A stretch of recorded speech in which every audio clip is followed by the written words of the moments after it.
Bonjour et bienvenue sur votre cours, le montage de votre SCI, Société Civile Immobilière. Alors je vais vous présenter le programme et tout naturellement nous allons commencer par qu'est-ce qu'une SCI, sa définition. Ne s'adresse que les trois mots, Société Civile Immobilière. Bien évidemment, comme c'est une société, il y aura les formalités, comment s'est constituée cette société avec ses associés, un capital.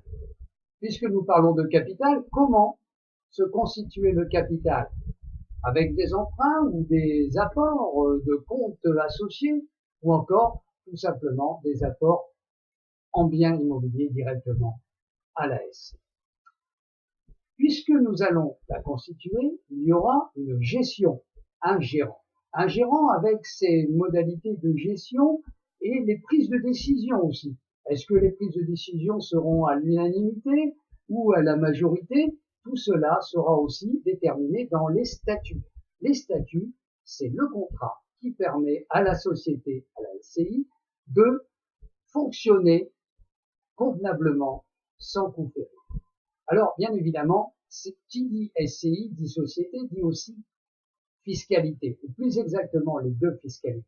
Il y aura la fiscalité sur les revenus et il y aura la fiscalité sur la plus-value. Et en sens plus large, il y aura la SCI à l'IR, l'impôt sur le revenu, et la SCI à l'IS, l'impôt sur les sociétés.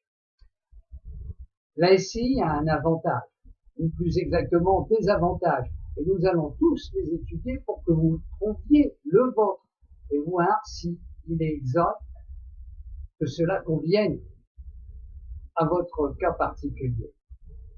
Qui dit SCI dit aussi limites et inconvénients, et aussi, surtout, la transmission. Car la société civile immobilière est un magnifique outil de transmission. Souvent, d'ailleurs, les familles s'en servent, entre autres, comme facilitateurs. Alors, attention, ça ne permet pas de tout faire ou d'enlever les droits en conséquence, non. Mais c'est un outil facilitateur.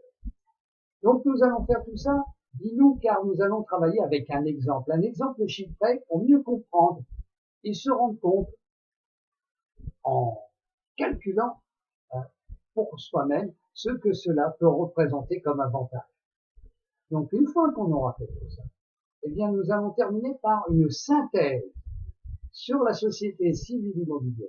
Et ainsi, vous pourrez, en toute connaissance de cause, vous rendre compte si la SCI est l'outil idéal pour vous, pour votre situation patrimoniale et pour ce que vous en espérez.